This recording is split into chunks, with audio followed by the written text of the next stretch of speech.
Assalamualaikum warahmatullahi wabarakatuh. Waalaikumsalam warahmatullahi wabarakatuh. Bismillahirrahmanirrahim. Alhamdulillahi rabbil alamin. Wassalatu wassalamu ala ashrafil anbiya'i wal mursalin wa ala alihi wa ashabihil mujahidin at-tahirin, amma ba'du.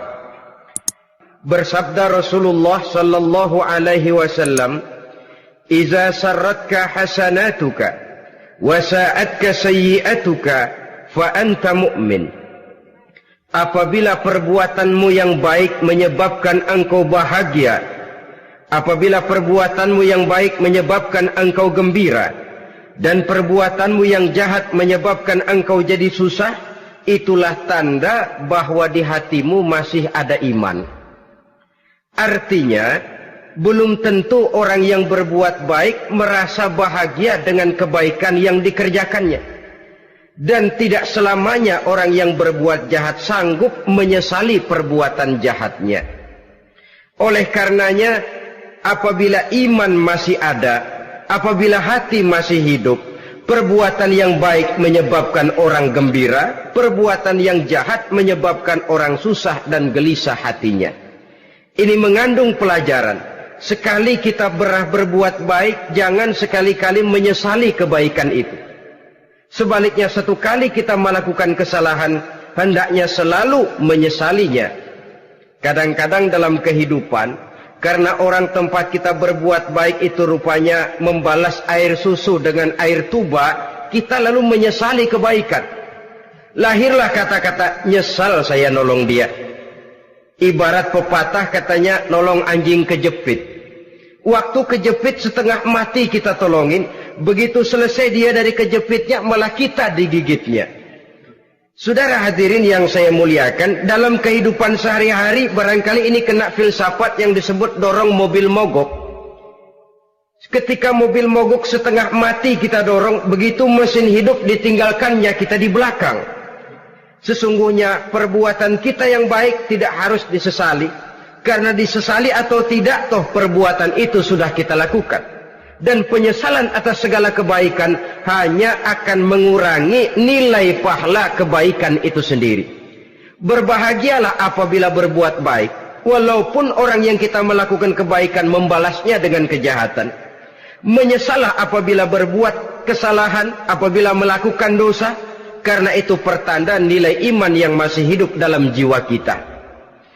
Saudara-saudara kaum muslimin yang berbahagia, jadi sungguh pun pahala dan dosa sesuatu yang abstrak, efeknya jelas dia mendatangkan kebahagiaan atau membawa kepada kegelisahan batin di dalam kehidupan manusia. Orang di zaman materialis kurang terangsang berbuat pahala dan terdorong melakukan dosa. Kenapa? Karena pahala tidak kelihatan, dosa tidak nampak. Kalau pahala kelihatan, barangkali nggak kuat kita mikul pahala. Kalau dosa benjol, umpama tiap bikin dosa palanya benjol, barangkali sudah nggak karu-karuan kepala kita. Baik pahala, baik dosa, sesuatu yang tidak nampak oleh pandangan mata zahir, tapi yang punya efek dalam kehidupan ini. Orang yang banyak pahalanya dengan orang yang banyak dosanya, kalau dia berjalan barangkali sulit kita membedakan. Tapi efeknya dalam kehidupan ini jelas adanya. Sesuatu yang bernama pahala kita perlukan, karena hidup tidak berhenti hingga di sini. Sesuatu yang bernama dosa harus kita hindarkan, karena ada kelanjutan sesudah hidup yang sekarang ini. Kehidupan dari satu pertanggungan jawab. Itu sebabnya Imam Ghazali dalam bahasa yang indah sekali berpesan, "Jaddidis safinah fa innal bahra amiq wa khuziz zad fa innas safara ba'id." Perbarui selalu kapalmu, rawat, jaga baik-baik, dandani kapalmu, fa innal bahra amiq, karena sesungguhnya lautan ini sangat dalam. Satu bahasa yang indah dari tamsil terhadap kehidupan. Perbaiki kapalmu karena lautan ini sangat dalam. Artinya, jaga baik-baik hatimu. Pelihara iman dan keyakinanmu, karena hidup ini bagaikan gelombang lautan. Tempo-tempo air tenang, tempo-tempo ombak menggila dan menggunung. Jaga iman baik-baik karena hidup penuh dengan cobaan dan ujian. Itu maksudnya. Wa khuziz zad fa inna safara ba'id. Dan bawa bekal yang banyak karena perjalanan hidup ini sangat panjang. Perjalanan ini sangat jauh. Kita kalau pergi keluar kota tentu saja membawa bekal. Makin jauh kota yang akan kita tuju, makin banyak bekal yang harus kita bawa. Alangkah sengsaranya manusia apabila dia akan pergi ke satu kota yang jauh, modalnya cuma nekat. Bagaimana nanti di sana sajalah. Tidak membawa bekal sebagaimana yang sewajarnya. Hal yang semacam ini senangnya sih belum tentu, keblangsak dan susahnya sudah kebayang. Itu dalam kehidupan di dunia ini.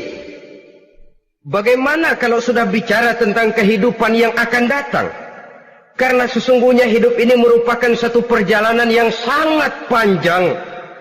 Sejak kita tinggal di alam arwah, pada saat jasad belum lagi diciptakan Allah, ruh sudah diciptakannya lebih dahulu.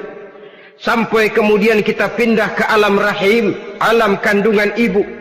Untuk kemudian berpindah kepada kehidupan dunia. Dari dunia ini kita pindah ke alam barzakh.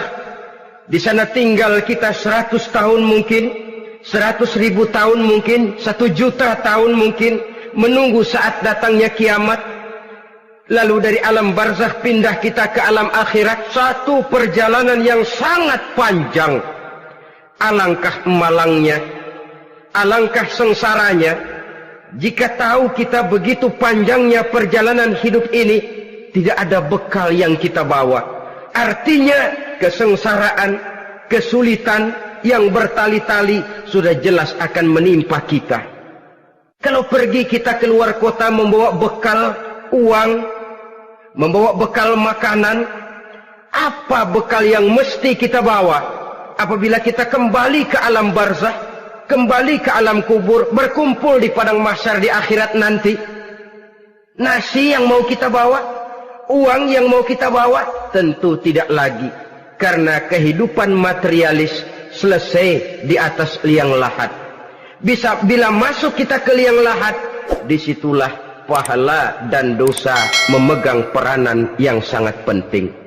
Maka pada pertemuan malam ini, kita akan bicara tentang pahala dan dosa itu.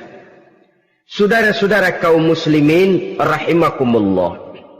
Yang dinamakan pahala, kata Imam Ali Al-Jurjani dalam kitab At-Ta'rifatnya, ma yastahiqqu bihi ar-rahmatu wal maghfiratu minallahi ta'ala. Sesuatu yang pelaksananya berhak untuk mendapat rahmah dan ampunan dari Allah.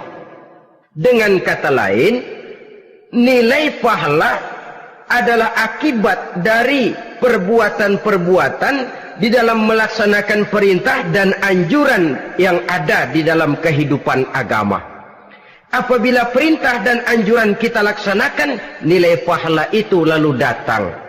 Nah, nilai pahala dalam Islam, menurut konsepsi Quran, Allah menjelaskan, man jaa bil hasanati falahu asyru amsalihha.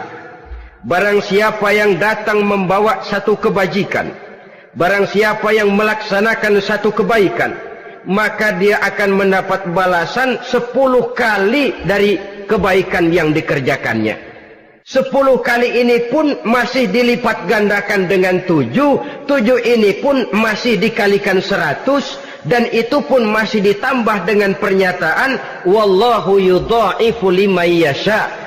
Allah masih akan melipat gandakan perbuatan baik seseorang yang dikehendakinya. Itulah nikmatnya dalam Islam. Tetapi sebaliknya, wa man jaa'a bisayyi'ati fala yujza illa mislaha. Barang siapa yang melakukan satu kejahatan, dia tidak akan mendapat balasan kecuali sesuai dengan kejahatan yang dikerjakannya. Alangkah rahman dan rahimnya Allah. Orang yang berbuat baik dibalas 10, dikali 7, dikali 100, masih dilipat gandakan pula. Tapi orang yang berbuat jahat tidak akan mendapat balasan kecuali sesuai dengan kejahatan yang dikerjakannya. Ini kan beda dengan sifat kita manusia. Kita ini kadang-kadang kalau dijitak membalasnya mukul. Tapi kalau orang berbuat baik kepada kita, kita enggan untuk berbuat baik kepada orang tadi. Allah tidak mengajarkan begitu. Satu kebaikan berbalas 10. Satu kejahatan berbalas dengan satu kejahatan. Maha Rahman dan Rahim Allah. Bahkan dalam Islam, niat berbuat baik saja mendapat pahala. Sedangkan niat berbuat jahat belum ditulis merupakan satu dosa sampai kejahatan itu dikerjakan oleh orang yang niat tadi. Umpamanya, saudara niat nanti malam giliran pengajian saya mau hadir di majelis taklim. Pas datang waktu malam hujan turun sangat lebat. Saudara berhalangan datang ke majelis taklim, saudara sudah mendapat pahala niat. Tapi saudara niat nanti malam kalau turun hujan, saya mau bongkar rumahnya si fulan, saya mau curi seluruh harta bendanya. Ternyata malam saudara tidak mengerjakan perbuatan itu belum ditulis dosa sampai perbuatan itu benar-benar dikerjakan. Tapi lalu jangan macam-macam, kalau begitu niat aja yang baik biar nggak usah dikerjain. Niat aja pengen ngaji walaupun tidak ada niatan untuk ngaji. Allah lebih tahu tentang apa yang terdetik di dalam hati sanubari kita. Itulah sebabnya sangat dianjurkan orang untuk melakukan segala macam kebajikan. Dan dianjurkan orang menjauhkan segala macam bentuk kejahatan. Karena dia akan berefek melahirkan dosa dan pahala. Dosa dan pahala itulah alat untuk memperoleh kebahagiaan di alam kubur, di padang mahsyar, sampai di akhirat nanti. Di dunia ini mungkin segalanya bisa kita beli dengan yang namanya uang. Keamanan kita bisa menyewa petugas untuk menjaga rumah kita. Kendaraan yang mewah bisa kita beli. Udara yang sejuk bisa kita ciptakan. Siapa banyak uang dia raja. Mungkin itu di dunia. Tapi bisa apa uang kalau kita sudah masuk ke alam kubur? Bisakah munkar nakir kita sogok? Udah karkir, jangan nanya nih, cepet. Bisakah malaikat azab menyingkir dengan uang semir? Ternyata tidak. Untuk memperoleh kebahagiaan di sana, nilai pahala. Kesengsaraan akan kita dapat kalau kita banyak menumpuk dosa. Oleh karena itu jangan beranggapan, pahala nggak kelihatan, dosa juga nggak kelihatan, biarin saja.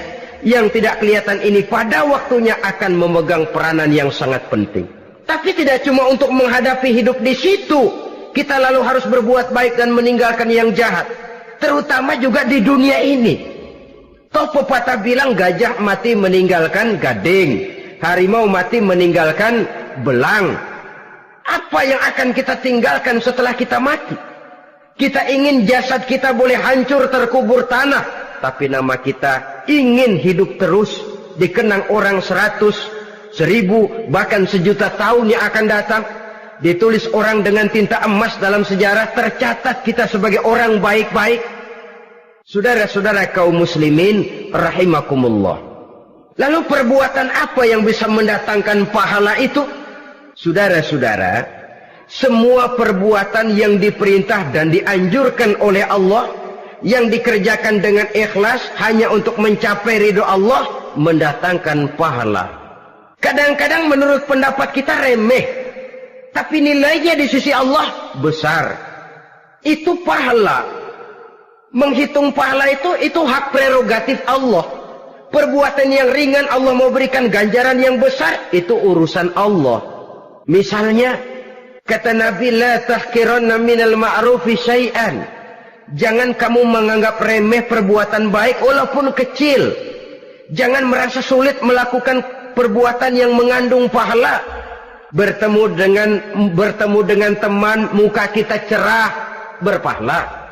menyingkirkan duri di jalanan berpahala, menolong orang yang sesat, memberitahu orang yang bertanya berpahala. Tidak sulit kalau kita mau. Yang diperintah dan dianjurkan oleh agama itu perbuatan yang mengandung nilai-nilai pahala.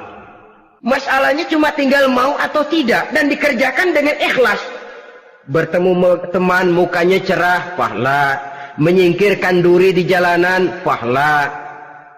Sedekah, pahala. Tidak berupa perbuatan, bisa berupa ucapan. Misalnya bersolawat, pahala. Bertasbih dan bertahmid, pahala. Kata Nabi, kalimatani khafifatani 'alal lisan, saqilatani fil mizan. Ada dua kalimat yang enteng di lidah tapi berat di timbangan akhirat nanti. Apa itu? Subhanallah walhamdulillah. Itu kan amalan yang ringan, perbuatan yang mudah saja, tapi nilainya demikian besar dalam pandangan Allah. Jadi pendeknya, perbuatan yang bernilai pahala adalah perintah dan anjuran agama yang dilaksanakan dengan ikhlas semata-mata untuk mencapai ridho Allah, itu mengandung pahala. Niat dasarnya itu harus karena Allah, landasannya harus karena ikhlas. Bukan cuma sekedar basa-basi, tidak karena ingin dipuji orang, tidak karena mengharap tanda jasa, tapi ikhlas semata-mata. Dari perbuatan yang paling kecil dan mudah sekali sampai kepada amalan-amalan yang besar dan memerlukan biaya yang besar, seperti melaksanakan ibadah haji, seperti jihad fi sabilillah, membangun masjid, membangun pondok-pondok pesantren, membangun pusat-pusat kesehatan, membangun jalan-jalan umum, termasuk menjaga keamanan. Jangan dikira loh, siskamling umpamanya, menjaga keamanan kampung tidak berpahala. Kalau diniatkan ibadah, menjaga ketenangan warga supaya mereka tekun ibadah, ikhlas karena Allah, itu juga bernilai ibadah.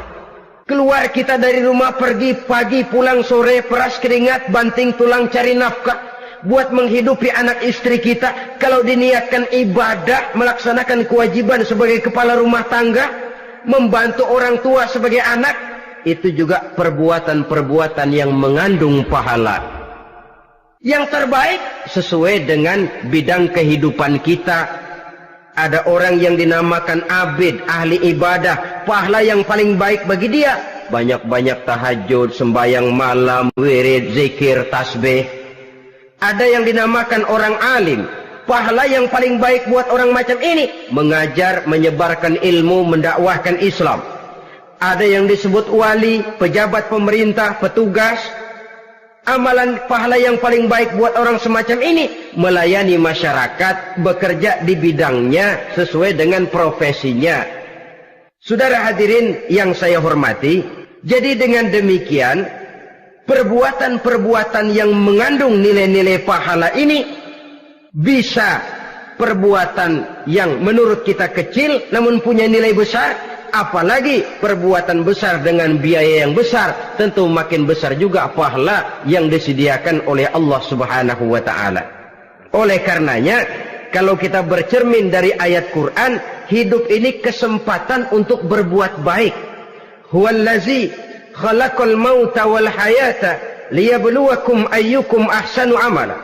Dialah Allah, Tuhan yang telah memberikan hidup dan mati kepadamu untuk menguji kamu, siapa di antara kamu yang paling baik amal perbuatannya. Jadi tidak saya rinci, tapi cukuplah satu penjelasan global. Perbuatan yang berpahala adalah perbuatan melaksanakan perintah Allah atau anjuran Allah dengan dasar ikhlas, dengan tujuan untuk mencapai ridho Allah semata-mata. Lalu apa perbuatan yang mengakibatkan dosa itu? Saudara-saudara, dosa lahir akibat melakukan larangan Allah atau mengerjakan yang dicelaknya. Nah, para ulama ada yang membagi dosa itu menjadi dua bagian. Ada dosa-dosa kecil, ada dosa-dosa besar. Tetapi sebenarnya ditinjau dari segi hakikatnya, kalau sudah melakukan satu kesalahan yang mengakibatkan dosa, jangan dilihat besar dan kecilnya, tapi kepada siapa dosa itu kita kerjakan. Sebab kalau dosa kita anggap satu yang kecil, orang akan terangsang untuk mengerjakan yang kecil-kecil saja. Sehingga dengan demikian, yang kecil pun akan menjadi besar kalau ditumpuk-tumpuk. Sedangkan yang besar bisa saja menjadi kecil kalau selalu diiringi dengan permohonan ampun kepada Allah. Itu sebabnya para ulama sufi, orang-orang tasawuf mengatakan, la saghair ma'al istimrar wala kabair ma'al istighfar. Tidak ada dosa yang kecil kalau dikerjakan terus-menerus, dan tidak ada dosa yang besar kalau digempur tiap saat dengan perbuatan istighfar atau memohon ampun kepada Allah Subhanahu wa taala. Cuma saja pada umumnya, karena dosa-dosa kecil itu lebih mudah taubatnya, dan ada janji Nabi, barang siapa yang meninggalkan dosa-dosa besar akan diampuni dosa-dosanya yang kecil-kecil. Oleh karena itu, pada kesempatan ini kita akan juga bicarakan apa saja yang termasuk klasifikasi dosa-dosa besar, dengan harapan kita bisa menjaga diri, menyelamatkan diri, jangan sampai terjatuh ke dalam dosa-dosa yang besar tadi. Tetapi bukan berarti kita harus terangsang melakukan dosa-dosa yang kecil. Ah, biarin kecil ini, tobatnya gampang. Ah, dosa kelas teri. Ah, dosa itu kan tidak kelihatan. Lalu terangsang melakukan perbuatan dosa-dosa walaupun kecil. Kalau berlarut terus-menerus, dia akan tumbuh menjadi dosa yang besar. Oleh karenanya, jangan sampai mengundang pengertian kalau kita membicarakan dosa-dosa yang besar lalu terangsang melakukan dosa-dosa yang kecil. Karena bagaimanapun juga dosa kecil dan dosa besar sama dalam arti kepada Allah kita melakukan kesalahan. Dan dosa yang kecil pun kalau bertumpuk, dia akan menjadi banyak. Saudara-saudara kaum muslimin rahimakumullah, ada beberapa jenis dosa-dosa besar. Jenis yang pertama, asyirku billah, syirik atau menyekutukan Allah. Dari sekian deretan dosa-dosa besar, syirik ini merupakan bapak moyangnya dosa. Dedengkotnya dosa itu syirik, menyekutukan Allah. Bahkan dosa yang lain Allah masih mau mengampuni, tapi kalau sudah syirik, menyekutukan Allah, itu sudah satu dosa yang tidak berampun sama sekali. Oleh karena itu tepat pesan Imam Ghazali tadi, jadi di safinah fa innal bahra amik, jaga iman, pelihara akidah, dandani kapal. Karena hidup ini gelombang lautan sangat dalam, hidup banyak cobaan. Di dalam hidup di zaman sekarang ini, saudara bisa perhatikan, di mana tensi ekonomi tinggi, lapangan kerja sulit, persaingan hidup makin tajam, sifat egois dan individualis tumbuh di mana-mana, rasa solidaritas sosial menurun, sifat gotong royong musnah, orang mudah potong kompas, potong jalan, ingin cepat kaya, ingin cepat naik pangkat, ingin dapat kedudukan. Kadang-kadang akidah pun terjual, akidah pun musnah, jatuh ke jurang syirik pun tidak jadi soal. Itu yang kita khawatirkan. Kalau dosa-dosa yang lain Allah masih mau mengampuni, tapi kalau sudah jatuh kepada syirik, Allah sama sekali tidak akan memberikan ampun. Dalam kaitan dengan ini barangkali tepat sinyalemen Imam Ali itu. Andai kata kemiskinan merupakan satu kepribadian, saya akan membunuhnya lebih dahulu. Artinya memang kemiskinan ini sering mendorong orang kepada jurang kemusyrikan. Tidak tahan menghadapi godaan perut akibat tensi ekonomi yang tinggi, lapangan kerja yang sulit. Iman pun jadilah ditukar dengan 3 liter beras. Akidah pun jadilah dibarter dengan 3 bungkus supermi, dengan pakaian bekas, dengan obat-obatan. Tidak jadi soal baginya mengejar kebahagiaan yang relatif singkat dengan mengorbankan kebahagiaan yang abadi. Persis ibarat pepatah, nyari jarum kampak hilang.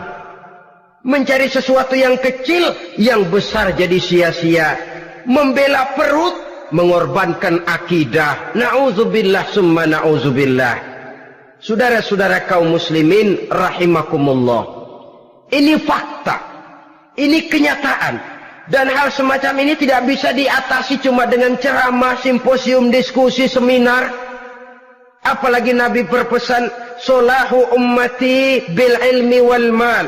Umatku hanya bisa menjadi baik akidahnya dengan ilmu dan harta. Itu bahasa Nabi. Kalau bahasa kita sekarang, dengan ekonomi dan pendidikan. Ilmu, pendidikan, ekonomi, harta. Tanpa itu sangat besar kemungkinan kita bisa menjual akidah terjerumus di lembah kemusyrikan. Maka terutama kepada saudara-saudara saya, muslimin yang terpencil jauh dari kota-kota besar, yang kadang dalam kehidupan seharinya imannya sering digoda oleh supermi, akidahnya sering ditantang oleh pembagian beras, pakaian-pakaian bekas, obat-obatan dan sebagainya. Jaga dan bentengi akidah kita. Lebih baik nyawa berpisah dari badan, asal iman jangan berpisah dari hati. Kepada adik-adik saya para remaja, para pemuda di kota-kota besar, yang iman dan akidahnya sering ditantang dengan minuman-minuman keras, fasilitas-fasilitas yang menghanyutkan, yang secara terarah dan praktis sedikit demi sedikit menggiring kita untuk keluar dari nilai-nilai akidah.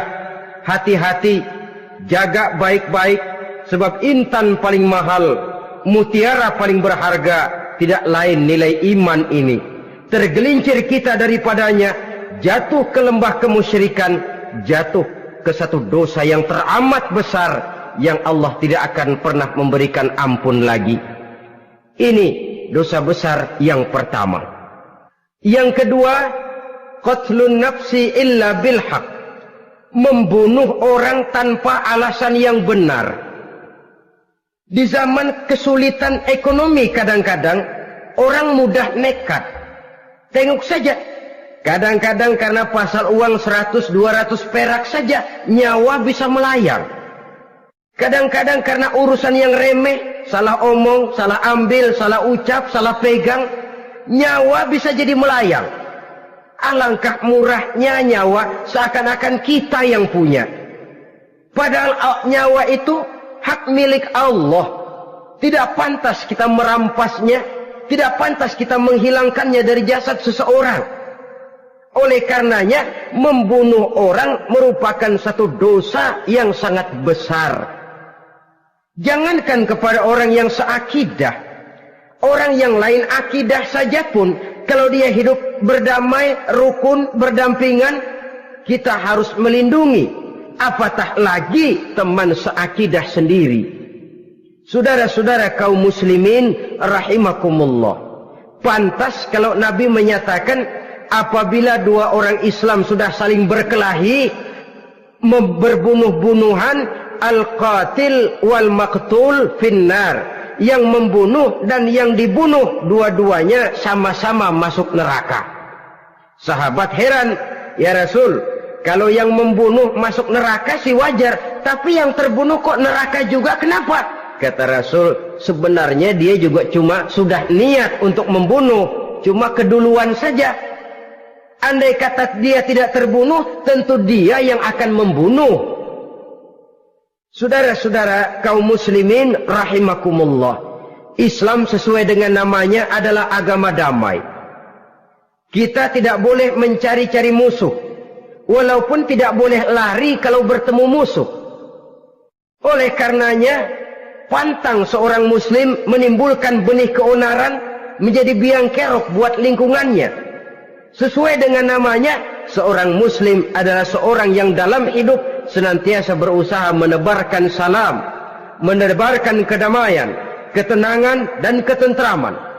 Dengan prinsip, musuh jangan dicari, bertemu pun jangan lari. Yang ketiga, termasuk dalam kelompok dosa besar ini, syurbul khamr, meminum minuman keras. Termasuk di dalam kata khamr ini ganja, morfin, narkotik. Sebab apa? Jenis minuman semacam itu tidak hanya merusak keadaan sekarang, tapi sekaligus merusak kehidupan yang akan datang. Kalau itu jatuh di tangan generasi muda, artinya kan merusak kehidupan masa depan daripada suatu bangsa. Karena apa? Remaja dan pemuda merupakan bentuk miniatur daripada kehidupan bangsa. Akan bagaimana warna umat Islam di Indonesia, bahkan akan bagaimana warna Indonesia 30, 40, 50 tahun yang akan datang, remaja sekarang jawabannya. Kalau remaja kita sekarang ini kerjanya cuma bisa nyekek botol, insya Allah bangsa Indonesia 30-40 tahun yang akan datang akan tumbuh menjadi bangsa teler. Tidak banyak yang bisa kita harapkan. Remaja adalah gambaran masa depan dari satu bangsa, dari satu umat. Dan remaja itu di dalam dirinya secara fitrah terkumpul semua bakat, terdapat semua kemungkinan. Kita ini lahir membawa sifat pemimpin, tapi juga membawa sifat pengacau. Kita ini ada bakat jadi orang jujur, ada bakat jadi pengkhianat. Kita ini ada bakat menjadi orang baik-baik, kita juga punya bakat jadi biang kerok. Kita kemungkinan bisa jadi pemimpin bangsa, tapi juga bisa menjadi pemimpin bangsat. Nanti lingkungan dan pendidikan akan menumbuhkan, membentuk mana yang tumbuh lebih subur. Kalau lingkungan dan pendidikannya lebih banyak bercerita tentang kejujuran, maka nilai kejujuran yang akan tumbuh lebih banyak dalam jiwanya. Dan insya Allah diharapkan dia akan menjadi manusia yang jujur di kelak kemudian hari nanti. Dan masalah minuman keras ini sebenarnya berkait. Kita tidak bisa cuma menyalahkan remaja saja, menyalahkan pemuda saja. Karena bagaimanapun masalahnya kompleks. Menghancurkan sesuatu tanpa melihat kausalnya, tanpa melihat sebab akibatnya kan sama juga bohong. Kemungkinan karena broken home, kemungkinan karena pergaulan, kemungkinan karena kurang perhatian orang tua, kemungkinan karena akibat bacaan, tontonan, atau fasilitas berupa dibukanya pabrik-pabrik minuman keras, dijualnya minuman-minuman keras, di warung-warung yang remang-remang, yang memberikan kenikmatan, kebahagiaan dan kebanggaan tersendiri, sehingga akhirnya orang terangsang untuk datang dan minum di sana. Pada dasarnya memang sepele, cuman minum, nggak ngerugiin orang lain kan? Iya, pada waktu minum. Tapi dikala sudah mabuk, out of control, apapun bisa kita lakukan. Yang kita ucapkan kita tidak sadari lagi, yang kita kerjakan tidak kita sadari lagi. Dikala itu segala macam kejahatan bukan sesuatu yang tidak mungkin untuk kita laksanakan. Nggak ngerugiin orang lain, memang pada saat mau minum. Tapi begitu minum, mabuk, kita bisa merugikan orang lain. Setidaknya merugikan diri sendiri. Pertumbuhan IQ menjadi lemah, semangat kehidupan hilang, gairah kerja menurun, kalau tidak ada sama sekali. Lalu apa yang bisa kita lakukan di dalam kehidupan? Dan akan lebih celaka kalau ini menimpa kehidupan generasi muda kita. Kadang-kadang yang ironi ya, kalau yang orang tuanya mampu barangkali masih tertolong, tapi yang orang tuanya kondisi ekonomi lemah masih kepengen teler juga. Orang tuanya nggak mampu masih pengen mabuk. Dari ganja, morfin nggak dapat, akhirnya kaleng cet diisepin. Yang penting kan bisa teler, mendatangkan satu kebahagiaan tersendiri. Itu sebabnya memang satu kejahatan menurut teori polisi ya hanya bisa terjadi karena faktor N dan K, niat dan kesempatan. Niat ada, kesempatan ada, jadi orang jahat. Kurang salah satunya, biasanya kejahatan terbendung. Niat ada, kesempatan tidak ada, sulit berbuat jahat. Kesempatan ada, niat tidak ada, tidak mungkin orang jahat. Tapi yang paling dominan sebenarnya niat. Kalau niat sudah kuat, kesempatan bisa dicari. Kesempatan bisa diciptakan. Biar hansip nongkrong, ditungguin lengahnya. Iya biarin. Jam 11 sampai jam 2. Matanya melotot. Jam 3 dia mulai ngulet, ngempet. Nah, di saat itu saya masuk ke rumahnya. Kalau niat kuat, kesempatan bisa diciptakan. Dan kalau sudah niat, ini masalah hati. Kalau sudah masalah hati, menyangkut soal moral. Moral artinya sudah masuk kepada kehidupan agama. Saudara-saudara kaum muslimin rahimakumullah. Yang keempat yang termasuk jenis dosa besar, az-zina, perbuatan zina. Di zaman pergaulan bebas dengan prinsip free love, free sex ini, tengok sudah berapa banyak gadis-gadis bergelimpangan jadi korban. Berapa banyak bayi-bayi yang lahir ke dunia tanpa tahu kemana dia mesti memanggil bapak. Apakah deretan jumlah korban ini masih harus bertambah lagi? Paling tidak, biarlah yang sudah jadi korban, tapi jangan bertambah lagi hendaknya. Masing-masing kita berupaya menahan diri. Termasuk dalam kategori zina ini, yang merupakan cabang-cabangnya, liwat, homoseks, lesbian, masturbasi. Bahkan masturbasi itu termasuk jenis zina tangan. Dan itu juga merupakan satu dosa. Di samping dosa juga merusak diri. Karena bagaimanapun juga dia akan mengurangi kemampuan daya pikir seseorang. Maka agama memberikan jalan keluar. Pesan Nabi, ya ma'syara syabab, man istata'a minkumul ba'at falyatazawwaj. Hai para pemuda, kata Nabi, barang siapa di antara kamu yang sudah bisa ba'at, yang sudah mampu ba'at. Ba'at itu artinya memberikan nafkah. Baik nafkah zahir maupun nafkah batin, falyatazawwaj, maka hendaklah dia kawin. Jadi yang maksud ba'at ini ya nafkah zahir, ya nafkah batin. Kita kadang-kadang cuma bisa ngasih nafkah batin saja sudah merasa pokoknya kan saya sanggup untuk kawin, lalu kawin tanpa dengan kehilangan pertimbangan. Saudara-saudara, wa in lam yastati', adapun kalau dia belum mampu, fa alaihi bisyam, hendaknya dia banyak puasa. Fa innahu lahu wija, karena puasa itu akan merupakan benteng jangan sampai orang memperturutkan hawa nafsunya. Andai kata puasa belum hobi, banyaklah olahraga para pemuda, para remaja. Karena dengan olahraga, pemikiran untuk memperturutkan hawa nafsu agak sedikit terkendali dan energi tersalurkan dalam bentuk yang positif. Pendeknya kreatif, banyak kegiatan. Ini pesan Imam Syafi'i tepat itu. Kata beliau, inni ra'aitu wuqufal ma'i yufsiduh in sala toba wa illam yajri lam yatib. Aku melihat air kalau diam rusak, tapi kalau dia mengalir jernih. Air kalau ngendap nggak ngalir, nyamuk nyarang di situ, bisa jadi sumber penyakit. Manusia hidup begitu.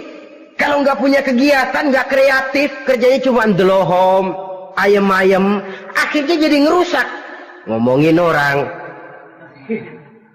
Jano ngapa? Ano. Kebangetan nggak ngapa-ngapain, orang aja dipontenin. Orang diomongin, lahirlah namimah, lahirlah ribah. Saudara-saudara, air itu kalau ngendap ada aja yang nyarang. Tapi kalau dia ngalir, orang ada kesibukan, insya Allah dia tidak akan jatuh kepada sesuatu yang bisa mengundang dosa. Isilah waktu dengan hal-hal yang bermanfaat. Karena hidup ini singkat dan tidak berjalan mundur ke belakang. Mundur hancur, berhenti diinjak orang. Sekali melangkah, jangan surut mundur ke belakang. Homoseks, terlepas dari penyakit kejiwaan. Sekarang ini kan sudah ada persatuan kaum gay katanya. Meminta perlakuan yang sama dan agar dibolehkan kawin sesama mereka. Secara manusiawi boleh, secara manusiawi kita hargai mereka. Tapi dari kacamata agama ini jelas merupakan penyimpangan. Dan penyimpangan merupakan suatu dosa. Terlepas dari pertimbangan manusiawi. Jangan karena terlalu memperturutkan suara manusiawi lalu kita mengesampingkan agama. Termasuk lesbian, wadon karo wadon. Kalau homo itu kan lanang karo lanang katanya. Saudara-saudara kaum muslimin rahimakumullah, ini bukan penyakit baru. Liwat, homoseks sudah dikenal dari zamannya Nabi Lut, laki dengan laki. Lesbian dari zaman istrinya Nabi Lut. Terlepas dari penyakit kejiwaan, dari segi agama ini merupakan penyimpangan dan merupakan dosa yang besar. Yang kelima, yang termasuk jajaran dosa kelas kakap, qazful mu'minina wal mu'minat, menuduh orang mukmin yang baik-baik, laki atau perempuan, melakukan perbuatan zina sehingga hancur namanya di masyarakat. Ini merupakan satu perbuatan dosa yang sangat besar dan sangat dimurkai oleh Allah. Saudara-saudara kaum muslimin rahimakumullah. Oleh sebab itu tentang masalah ini, kalau memang tidak ada saksi, jangan sembarang kita enteng lidah menuduh orang lain berbuat zina, menuduh orang lain berbuat serong. Dosanya kelewat besar di dalam kehidupan. Karena apa? Mencari harga diri itu berat, memelihara kehormatan diri jauh lebih berat. Satu kali orang dihancurkan namanya di masyarakat, dia akan terisolir jadinya. Oleh karenanya, berlindung kita kepada Allah, jangan sampailah dihinggapi oleh sifat ini. Karena sentimen kita kepada seseorang, karena hasad kita kepada seseorang, tidak senang melihat orang lain lebih maju, lalu lidah ini seenaknya saja mengucapkan kata. Padahal sanksi dan resikonya sangat besar. Yang kita tuduh barangkali mendapat pahala dari Allah. Kita sendiri yang menuduh tanpa saksi, tanpa alasan yang benar, mendapat dosa yang sangat besar. Saudara-saudara, memang kadang-kadang aneh dalam hidup ini. Seorang pelacur biasanya bisa menjaga mulutnya di masyarakat, kata-katanya baik, sopan. Kenapa? Karena mulut yang satu sudah tidak terjaga.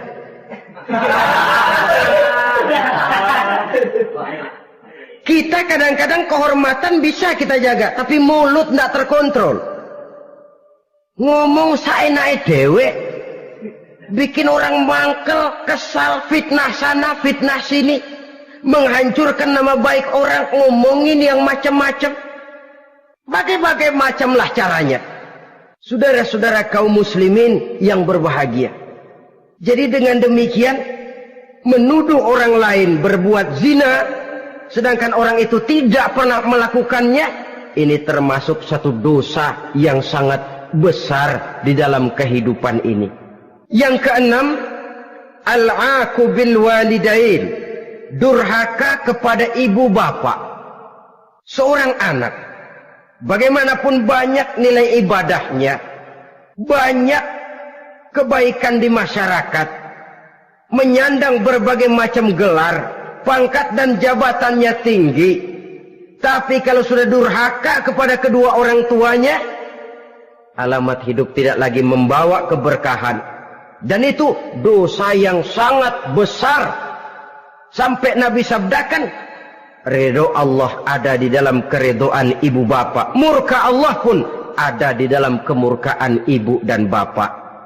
Walaupun belum tentu setiap kita orang tua, tapi yang jelas setiap kita adalah anak, dan setiap anak punya ibu dan bapak. Jangan sampai kacang lupa kepada kulitnya. Saudara-saudara kaum muslimin rahimakumullah, durhaka kepada ibu bapak merupakan perbuatan yang sangat dimurkai oleh Allah. Apalagi ibu yang telah melahirkan kita, bahkan mengandung kita. Begitu juga bapak yang telah berusaha peras keringat banting tulang untuk mengasuh membesarkan kita. Tidak ada perbuatan baik yang kita lakukan untuk bisa menebus kebaikan daripada ibu dan bapak kita. Setidaknya kalau belum bisa berbuat baik kepadanya, kepada keduanya, janganlah menyakiti hati keduanya. Itu saja dulu yang harus dijaga. Kadang-kadang sudah berbuat baik enggak, nyakitin melulu. Sudah nyenangin belum bisa, saban sehari nyakitin saja. Padahal kedua orang tua itu doanya manjur, sebagaimana sumpahnya juga bisa jadi kenyataan, dan sering bahkan menjadi kenyataan. Sampai ibu bapak sudah wafat, sudah meninggal sekalipun, kewajiban berbakti masih harus terus dilakukan oleh seorang anak. Lalu yang ketujuh, at-tawalli yaumaz zahfi, berpaling pada hari pertempuran. Orang sedang sibuk-sibuk menghadapi musuh, maksudnya berjuang membela agama ini, dia lari menyelamatkan diri. Pengecut, mental munafik. Ayo, kalau demi agama, mari kita maju ke depan. Allahu Akbar. Yang besar Allah, yang lain kecil semua. Maju. Orang lain maju serentak, dia mundur jauh ke belakang. Mental munafik, mental calo istilah sekarang ini. Oh, itu calo, mental calo. Tuhan gedek banget itu. Coba ya, calo itu paling sibuk nyuruh penumpang naik. Tapi sementara penumpang naik sampai ke tempat tujuan masing-masing, calonya nggak kemana-mana, diem aja di situ. Cuma orang aja disuruh naik. Saudara-saudara, kerja bakti, orang turun ke comberan, dia naik ke tempat tidur. Mundur di hari pertempuran, menyebabkan orang lain gugur, dia sendiri menyelamatkan diri. Mental pengecut, mental munafik, itu merupakan dosa yang sangat besar. Saudara-saudara kaum muslimin rahimakumullah. Itu sebabnya agama itu memerlukan keberanian. Memang, tapi bukan keberanian yang tanpa perhitungan. Sebab berani tanpa berhitung namanya berani babi. Kita berani kalau benar, kita harus takut kalau salah.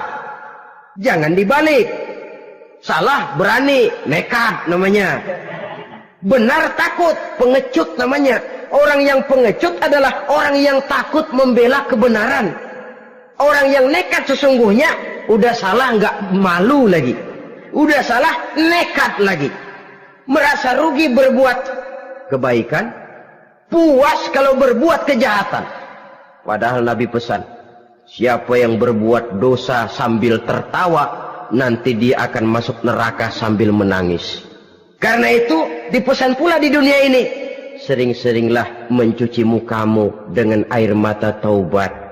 Cuci lidahmu dengan zikir kepada Allah.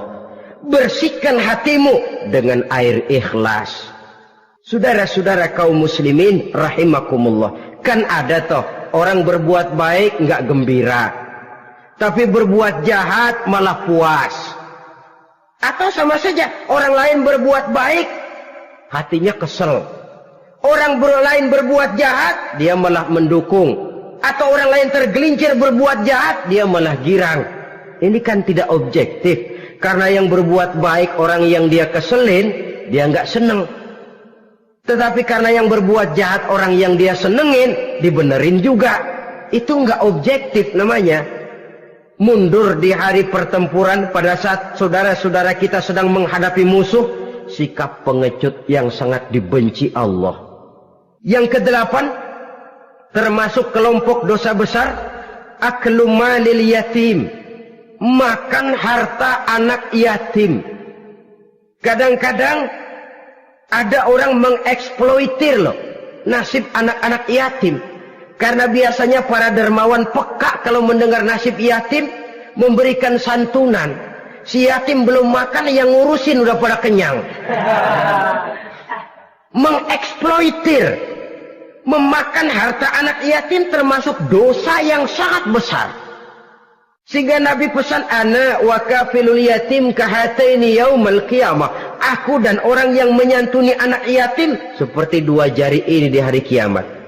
Rumah yang paling dimuliakan Allah adalah rumah yang di dalamnya ada anak yatim yang hidupnya dihormati, hidupnya disantuni, keperluannya dicukupi. Maaf saja, tahap kita menyantuni anak yatim ini baru tahap setahun sekali. Kalau Muharram kita agungkanlah, kita besarkan. Lebaran yatim katanya. Kita kumpulkan dana, kita usap kepala yatim, kita kumpulkan beras, kita bagikan hari itu. Perkara bulan depan kelaparan, kita tutup kuping. Perkara bulan berikutnya dia kelaparan, kita masa bodoh. Bahwa di bulan Muharram kita santuni yatim piatu itu sudah baik. Tapi akan lebih baik lagi kalau kita sanggup menjadi bapak asuh mereka, memikirkan sekolah mereka, ada kontinuitas. Kalau mereka diasuh oleh orang lain, lalu bertukar agamanya, berpindah akidahnya, kita ngomel habis-habisan. Tapi kita ada kemampuan, kita tidak mau berbuat semacam itu. Ya sama juga bohong namanya. Saudara-saudara kaum muslimin rahimakumullah. Orang yang menyantuni yatim mendapat pahala besar. Tapi orang yang mengkorup harta anak yatim, dosanya juga sangat besar. Berhati-hatilah kalau kita diberikan kepercayaan oleh masyarakat untuk mengurus anak-anak yatim. Karena pahalanya besar, resikonya juga besar. Yang kesembilan, syahadatuz zur, sumpah palsu. Sebab sumpah palsu ini menggunakan nama Allah untuk sesuatu yang tidak benar. Nama kita saja dibawa untuk yang tidak benar, kita jengkel.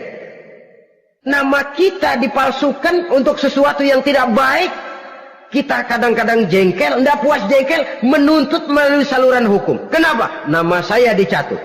Bagaimana lagi kalau nama Allah kita pakai untuk bersumpah, sumpahnya palsu, menguntungkan kita, merugikan orang lain, Allah murka betul. Maka sumpah palsu termasuk deretan dosa-dosa besar. Apalagi yang ke-10, aklur riba, makan riba alias renten. Ini kan yang cepat mendatangkan uang. Kadang-kadang kalau yang bikin riba itu orang awam barangkali, ya masih kita maklumin. Kadang-kadang penyakit ini datang menimpa mereka juga yang kita kenal kebaikannya. Bahkan suka datang ke musola, rajin ke masjid kadang-kadang. Riba masih dimakannya. Karena cara cari duit paling enak. Duit utuh, tambahnya terus masuk. Na'udzubillah summa na'udzubillah. Itu yang diibaratkan dalam perjalanan Mi'raj waktu Nabi diperlihatkan neraka. Orang perutnya sebesar rumah dililit ular. Diseret-seret itu hancur perutnya, dibulatkan lagi, diseret lagi, hancur lagi, dibulatkan lagi, terus menerus begitu. Dia berteriak, mengerang, mengeluh, mengaduh kesakitan. Nabi tanya, itu apa Jibril? Itu contoh dari umatmu yang suka makan riba Muhammad. Makan renten. Saudara-saudara, ini kan mencekik leher orang. Orang sedang kesulitan.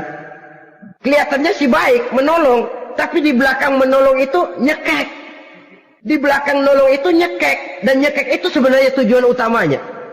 Orang yang menjalankan riba pada dasarnya tidak punya peri kemanusiaan kok. Kalau dia kelihatannya mau menolong, kelihatannya motifnya mencari untung di belakang itu. Jauh dari kemanusiaan. Yang ke-11, saudara-saudara, termasuk jajaran dosa besar itu qat'ur rahim, memutuskan silaturahmi. Marah, hobi sama marah. Kalau 3 hari nggak marahan sama orang, ngebet palanya. Selalu nyari gara-gara. Kalau udah marah berlaku perpanjangan waktu. Tahun, 2 tahun, kadang-kadang seumur hidup. Saudara hadirin yang saya muliakan. Apalagi mengurangi timbangan termasuk kelas dosa besar. Makan suap termasuk dosa besar. Semir menyemir dosa besar. Apalagi bunuh diri. Nah ini, bunuh diri dosa besar.